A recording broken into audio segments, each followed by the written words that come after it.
एक आम सी फ्लाइट, एक औरत जो बस वॉशरूम गई थी और जब लौटी तो पूरी दुनिया पलट चुकी थी।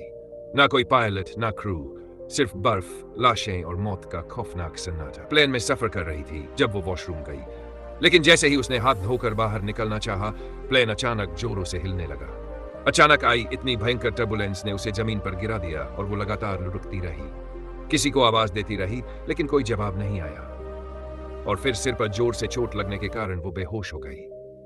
जब उसकी आंख खुली, सब कुछ बदल चुका था। सन्नाटा इतना गहरा था कि डर उसकी रग रग में दौड़ गया। जब उसने माचिस जलाकर शीशे में देखा, उसके माथे से खून बह रहा था, लेकिन उसे अपनी जान बचानी थी। जैसे ही उसने वॉशरूम का दरवाजा खोला, उसके होश उड़ गए। पूरा प्लेन एक बर्फीली पहाड़ी पर क्रैश हो चुका था। चारों तरफ सिर्फ लाशें थी और टूटे हुए प्लेन के टुकड़े। कड़ाके की ठंड में उसने मजबूरी में मरे हुए यात्रियों के कपड़े निकालकर पहन लिए। फिर वो जिंदा लोगों की तलाश में निकल पड़ी, लेकिन हर तरफ सिर्फ खामोशी और मौत थी।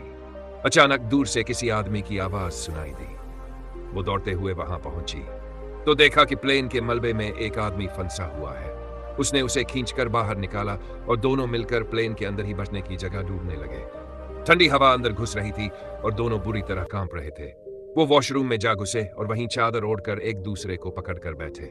इस वक्त ना मर्द औरत की शर्म थी, ना दूरी, सिर्फ बचने की जद्दोजहद थी। रात किसी तरह निकल गई, लेकिन सुबह जब लड़की बाहर निकली तो उसकी उम्मीदें टूट गई। सारा प्लेन बर्फ में दब चुका था। हर तरफ सिर्फ सफेद बर्फ और वीराना।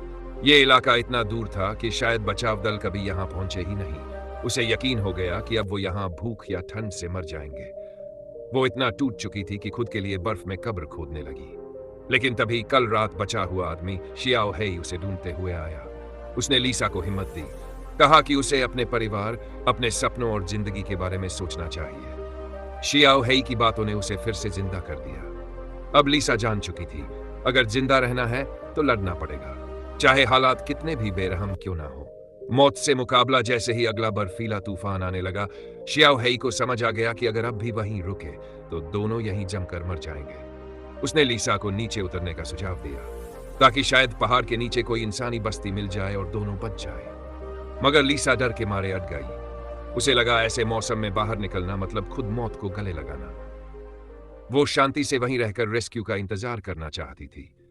शियाओ हेई ने बहुत समझाया, लेकिन जब लीसा टस से मस नहीं हुई तो वो उसे छोड़कर अकेला निकल पड़ा। लीसा ने जब देखा कि शियाओ हेई दूर जा चुका है तो उसे पछतावा हुआ और वो फौरन कोट पहनकर उसके पीछे दौड़ पड़ी। खतरनाक चढ़ाई, कई घंटों की कठिन ट्रैकिंग के बाद दोनों एक खतरनाक खाई के किनारे पहुंचे, जो नीचे उतरने का एकमात्र रास्ता था। खाई इतनी गहरी थी कि नीचे झांकते ही दिल दहल जाए। लीसा को बचपन से ऊंचाई से डर लगता था और जैसे ही उसका पैर फिसला, वो लगभग नीचे गिर ही गई थी।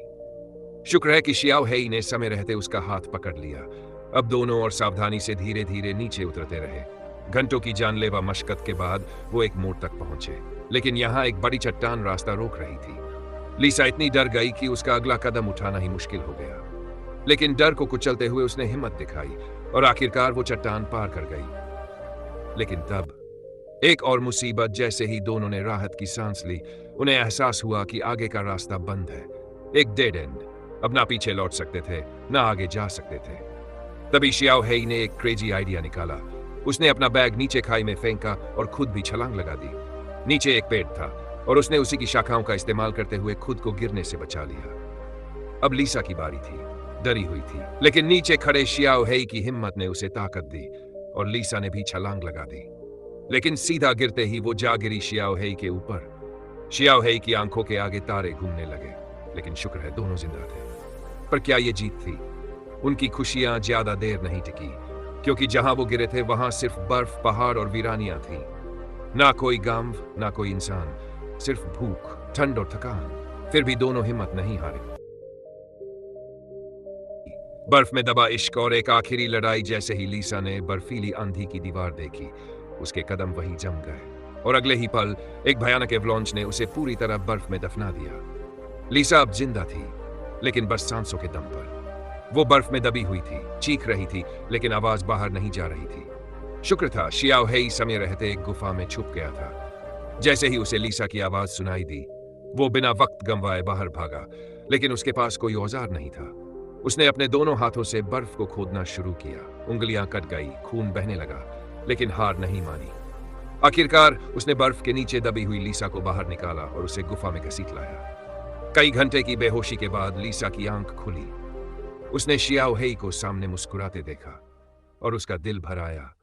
इन खौफनाक हालातों में एक दूसरे के लिए जान लड़ाते हुए शियाओ हेई को एहसास हुआ कि वो लीसा से बेइंतहा मोहब्बत करने लगा है, और इस बार उसने बिना डरे अपना दिल खोल दिया। लीसा की आंखों में आंसू थे, लेकिन जवाब था हाँ।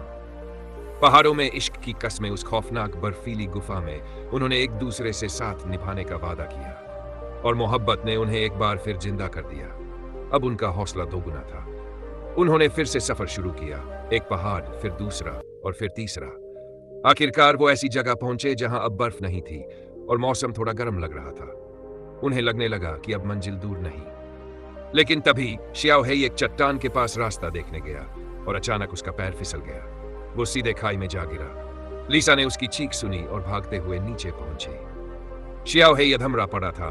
उसकी हड्डियां टूटी हुई थी और पूरा शरीर खून से लथपथ था। लीसा ने फौरन उसका हाथ बांधने के लिए पास की लकड़ियां तोड़ी और फर्स्ट एड की, लेकिन दर्द इतना था कि शियाओ हेई की आंखें पलटने लगीं। शुक्र है लीसा के पास जेब में दर्द की गोली थी, जिससे वो थोड़ा संभल सका, लेकिन चोट इतनी गहरी थी कि अब वो चलने लायक नहीं बचा था। लीसा का दिल टूट चुका था, लेकिन हालात ने उसे और भी मजबूत बना दिया। आखिरी बलिदान शियाओ हेई ने कहा, मुझे यहीं छोड़ दो लीसा, वरना तुम भी मुझ संग मर जाओगी। लीसा जानती थी कि यह फैसला सबसे मुश्किल है, लेकिन अगर वो कुछ करती नहीं तो दोनों भूख और थकान से मर जाते। आखिरकार भारी मन से लीसा ने शियाओ हेई को वहीं छोड़ दिया और वादा किया, मैं तुम्हें छोड़ने नहीं जा रही, मैं मदद लाने जा रही हूं। लेकिन कहानी यहां खत्म नहीं होती। जैसे ही लीसा आगे बढ़ी, वो एक घने जंगल में दाखिल हुई, पर जंगल के बीचों बीच उसे सुनाई दी एक अजीब आवाज। पेड़ों के पीछे से कुछ सरसराने की आवाज आ रही थी। वो जैसे ही पलटी, उसकी आंखें डर से मोहब्बत और चमत्कार। लीसा जैसे ही घने जंगल के बीच पहुंची, अचानक सामने एक ऐसा नजारा आया जिसने उसकी रूह तक हिला दी। कुछ ही दूरी पर एक खतरनाक भेड़िया, आंखों में भूख और मुंह में लार लिए, उसे घूर रहा था। लीसा के पास सोचने का वक्त नहीं था। वो उल्टे पैर दौड़ पड़ी, लेकिन 2 पैरों वाली इंसान भला 4 पैरों वाले शिकारी से कैसे भागती? भेड़िया करीब आ चुका था। लीसा ने जान बचाने के लिए एक पेड़ पर चढ़ाई मार दी, मगर भेड़िया वहां से हटने को तैयार नहीं था। लीसा ने पास की टहनी तोड़ी और जैसे ही भेड़िया पेड़ की तरफ बढ़ा, सीधा उसकी नाक पर दे मारी। दर्द से बिलबिलाता भेड़िया आखिरकार भाग खड़ा हुआ। लीसा तुरंत पेड़ से उतरी और उल्टी दिशा में फिर भागी, लेकिन यह शिकारी इतना चालाक था कि दोबारा पीछा करने लग गया। भागते हुए एक पेड़ की जड़ में उसका पैर अटक गया और वो जमीन पर गिर पड़ी। अब उसे पता था यह उसका आखिरी पल हो सकता है। उसने अपनी जैकेट हाथ पर लपेटी और जेब से एक छोटा चाकू निकाला।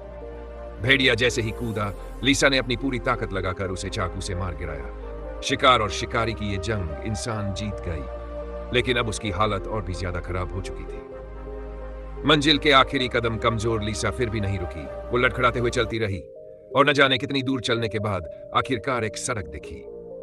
लेकिन उसी वक्त उसकी आंखों के सामने अंधेरा छा गया और वो बेहोश होकर गिर गई। जब आंख खुली तो लीसा किसी बर्फीली पहाड़ी पर नहीं, बल्कि एक अस्पताल के बिस्तर पर थी। सामने उसकी मां बैठी थी और आंखों में आंसू लिए उसका हाथ पकड़ रखा था। असल में जब लीसा सड़क पर गिरी तो कुछ ही मिनटों बाद एक ड्राइवर उधर से गुजरा और उसने उसे तुरंत अस्पताल पहुंचाया। लेकिन सबसे बड़ा चमत्कार, लीसा को बेहोशी में लाया गया था और जब नर्स ने उसके कपड़े बदले तो उसे जेब में एक मुड़ा तुड़ा कागज मिला। वो था शियाओ हेई का लिखा हुआ एक SOS नोट। उसने जंगल में मरने से पहले लीसा की जेब में वो खत डाल दिया था ताकि कोई भी उसे ढूंढ सके। जैसे ही पुलिस को वो नोट मिला, एक बड़ी सर्च ऑपरेशन शुरू की गई और उसी जंगल में बर्फ में दबा शियाओ हेई आखिरकार जिंदा मिल गया। एंडिंग, जिंदगी की दूसरी शुरुआत। कुछ दिनों के इलाज के बाद जब दोनों फिर से ठीक हुए तो वो दोबारा उसी पहाड़ी पर लौटे जहां उनका प्यार जन्मा था। दोनों एक दूसरे से लिपटे और आसमान की तरफ देखकर बस इतना कहा, हम इस दुनिया से नहीं हारे क्योंकि हमने एक दूसरे को नहीं छोड़ा। और इसी के साथ खत्म होती है लिंगशी की ये जानलेवा जंग, जहां मौत ने हर मोड़ पर उसका पीछा किया, लेकिन हिम्मत ने उसे बचा लिया। अगर आपको ये कहानी पसंद आई हो तो वीडियो को लाइक करें, चैनल को सब्सक्राइब करें और कमेंट में बताएं। अगर आप लिंगशी की जगह होते तो क्या आप शार्क से बच पाते? ऐसी और खतरनाक सर्वाइवल कहानियों के लिए जुड़े रहिए। मिलते हैं